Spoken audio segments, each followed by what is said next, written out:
How to ship items sold on Facebook Marketplace. To ship items sold on your marketplace, you first of all have to launch the Facebook application on your device. Once you open it, all you have to do is now go ahead and navigate to the marketplace. Once you tap on the Marketplace tab from the upper navigation bar, now you simply have to go ahead and select your sales option or the shipping orders. Once you tap on it, locate the item that was purchased and tap on the order details to open the fulfillment window.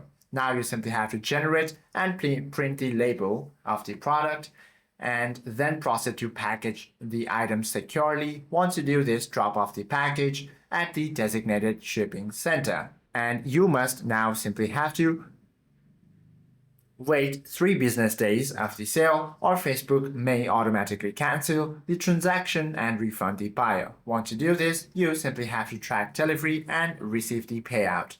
Hope this video helps you out a lot. If you have any questions or queries, do comment down below.